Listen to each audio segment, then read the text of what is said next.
नमस्ते दोस्तों, आज हम बात करेंगे पंजाब से आंध्र प्रदेश जाते ट्रक ड्राइवर के साथ बनी रहस्यमय घटना।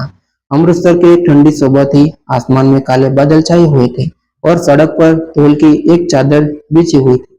गुरदासपुर के रहने वाले 42 वर्षीय ट्रक ड्राइवर अजीत सिंह ने अपने ट्रक का इंजन स्टार्ट किया। ट्रक में पंजाब से आंध्र प्रदेश के लिए बड़े शहर के लिए जरूरी सामान लदा हुआ था। रास्ता बहुत लंबा था, उसे कई राज्यों से होकर गुजरना था। अरिजीत पिछले 20 वर्षों से ट्रक चला रहा था। उसने देश की अनगिनी सड़क देखी थी, लेकिन उस सफर में उसके साथ जो होने वाला था, उसने उसकी कभी कल्पना भी नहीं की थी। अरिजीत ईमानदार आदमी था। उसके घर में बूढ़ी माँ, पत्नी और एक बेटी थी। बेटी की पढ़ाई का खर्च और घर का कर्ज उसकी सबसे बड़ी चिंता थी। ट्रक मालिक ने उससे कहा था कि सामान समय पर पहुंचा देना, क्योंकि देरी होने पर बड़ा नुकसान हो सकता है। अरिजीत ने सिर हिलाकर कहा, चिंता मत करो मालिक, सामान सही समय पर पहुंच जाएंगे। ट्रक पंजाब से निकलकर हरियाणा की तरफ बढ़ गया। कई घंटे तक सफर सामान्य रहा। शाम होते होते अरिजीत राजस्थान की सीमा के पार पहुंच चुका था। रात को उसने सड़क के किनारे एक ढाबे पर ट्रक रोका। खाना खाते समय उसकी नजर सामने बैठे एक बूढ़े आदमी पर पड़ी। बूढ़ा आदमी लगातार उसे देख रहा था। कुछ देर बाद अरिजीत के पास आया और बोला, बेटा तुम दक्षिण की तरफ जा रहे हो? अरिजीत ने हैरानी से पूछा। हाँ, आंध्र प्रदेश जा रहा हूँ। बूढ़े ने कुछ पल चुप रहकर कहा, अगर रास्ते में काली पहाड़ी के पास तुम्हें कोई सफेद कपड़े वाली आदमी दिखाई दे तो ट्रक मत रोकना। अरिजीत को उसकी बात अजीब लगी। उसने पूछा, क्यों? बूढ़े ने इतना ही कहा, हर सड़क पर मंजिल तय करने वाला रास्ता नहीं होता। इतना कहकर वह बूढ़ा वहां से निकल गया। अरिजीत कुछ समझ नहीं पाया। उसने सोचा कि बूढ़ा किसी पुरानी घटना के कारण डरा गया होगा। उसने ट्रक स्टार्ट किया और आगे बढ़ गया। आधी रात के बाद सड़क सुनसान हो गई। चारों तरफ अंधेरा था। ट्रक की हेडलाइट के अलावा दूर दूर तक कोई रोशनी दिखाई नहीं दे रही थी। अचानक कुछ किलोमीटर आगे अरिजीत को सड़क के किनारे सफेद कपड़े पहने एक आदमी खड़ा हुआ दिखाई दिया। अरिजीत का दिल तेजी से धड़कने लगा। उसे ढाबे वाले बुड्ढी की याद आ गई। वह आदमी हाथ देखकर ट्रक रोकने का इशारा कर रहा था। अरिजीत ने ट्रक धीमा किया, लेकिन फिर अचानक उसका पैर एक्सीलेटर पर चला गया। उसने ट्रक नहीं रोका। कुछ दूरी जाने के बाद उसने पीछे के शीशे में देखा, वह आदमी गायब था। अरिजीत के शरीर में सिरहान दौड़ गई। उसने मन ही मन कहा, वाहिगुरु मेरा साथ रखना। सुबह होते वह आगे निकल गए। लेकिन उस दिन दोपहर में और एक रहस्यमय घटना हुई। ट्रक के पिछले हिस्से में लगातार खटखटाने की आवाज आने लगी। अजित ने ट्रक सड़क के किनारे रोका और नीचे उतरकर सामान की जांच की। उसे कुछ भी गलत नहीं हुआ दिखाई दिया। आवाज भी बंद हो गई। वह वापस केबिन में बैठा और ट्रक चलाने लगा। कुछ देर बाद फिर वह आवाज आने लगी। इस बार अरिजीत ने ट्रक एक सुरक्षित जगह पर रोका और पूरा सामान देखने लगा। तभी उसे एक लकड़ी के बॉक्स के पीछे एक छोटा सा लोहे का संदूक दिखाई दिया। वह संदूक उसके सामान का हिस्सा नहीं था। अजीत घबरा गया। उसने तुरंत मालिक को फोन किया। मालिक ने कहा, मैंने ऐसा कोई संदूक रखा ही नहीं था, तुम उसे खोलना मत, पहले पुलिस को सूचना दो। अरिजीत ने पुलिस को फोन किया। पुलिस के आने तक वह ट्रक से दूर खड़ा रहा। अब पुलिस पहुंची तो संदूक खोला गया। उसमें कुछ पुराने कागजात, एक डायरी और एक छोटी बच्ची की तस्वीर थी। डायरी के पहले पन्ने पर लिखा था, जिस इंसान को यह मिले वह मेरी बेटी तक यह संदेश पहुंचा देना। पुलिस भी हैरान रह गई। जांच में पता चला कि वह संदूक कई साल पहले एक ट्रांसपोर्ट कंपनी के पुराने गोदाम से गायब हुआ था। उसमें एक परिवार से जुड़ी जरूरी दस्तावेज थे। अरिजीत ने कहा, अगर यह किसी की अमानत है तो इसे उसके मालिक तक पहुंचना चाहिए। पुलिस ने कागजों की जांच की।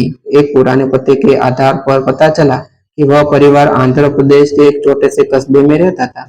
अरिजीत का कर्तव्य भी उसी राज्य में था। पुलिस अधिकारी ने कहा, तुम चाहो तो यह सामान हमारे पास जोड़ सकते हो।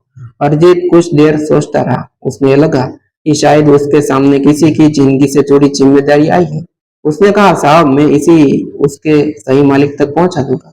सफर फिर शुरू हुआ। अब अरिजीत के मन में एक अजीब सी बेचैनी थी। वह सोच रहा था कि आखिर यह संदूक उसके ट्रक में आया कैसे।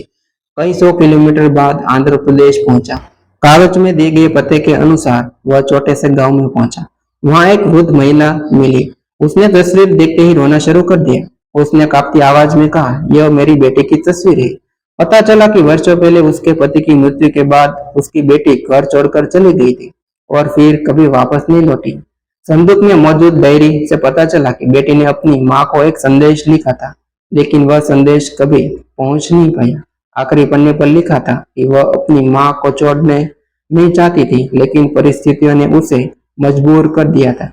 अरिजीत ने डायरी वृद्ध महिला को सौंप दी। महिला ने उसे आशीर्वाद देते हुए कहा, बेटा, तुम मेरे लिए सिर्फ सामान लेकर आने वाला ड्राइवर नहीं हो, तुम मेरे घर की अधूरी कहानी पूरी करने आई हो। अरिजीत की आंखों में आंसू आए। उसने उस दिन समझ में आ गया था कि इंसान का असली मूल्य उसकी कमाई से नहीं, बल्कि उससे कर्मों से होता है। वापस लौटते समय वही सड़क आई जहां उसे सफेद कपड़े वाली आदमी दिखाई दी था। अरिजीत ने ट्रक धीमा किया। सड़क बिल्कुल खाली थी। अचानक उसे सड़क के किनारे वही सफेद कपड़े वाली आदमी दिखाई दिया। अरिजीत ने इस बार ट्रक नहीं रोका, लेकिन कुछ दूर जाने के बाद उसने शीशे में देखा, वह आदमी वहां नहीं थे। तभी उसने मोबाइल पर एक अनजान नंबर से संदेश आया। संदेश में सिर्फ इतना लिखा था, जिस रास्ते पर ईमानदारी चलती है वहां डर ज्यादा देर तक नहीं टिकता। अरिजीत ने मोबाइल बंद किया और आसमान की तरफ देखा। उसके मन में एक शांति उतर आई।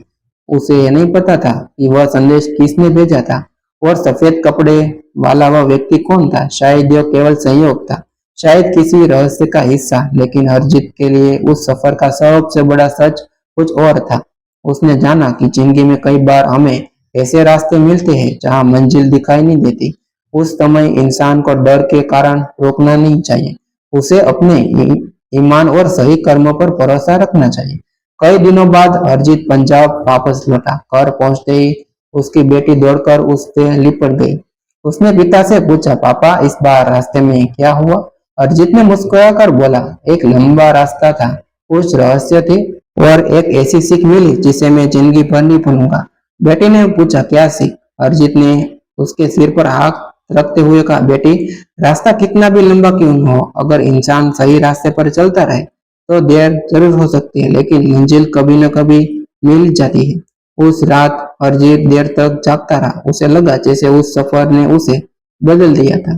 पहले वह केवल ट्रक चलाता था और मंजिल तक सामान पहुंचाता था।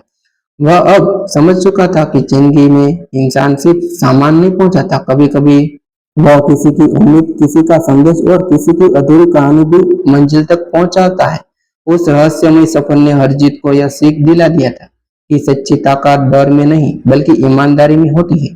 और कभी कभी एक साधारण इंसान का छोटा सा सही फैसला किसी दूसरे इंसान की पूरी जिंदगी बदल सकता है।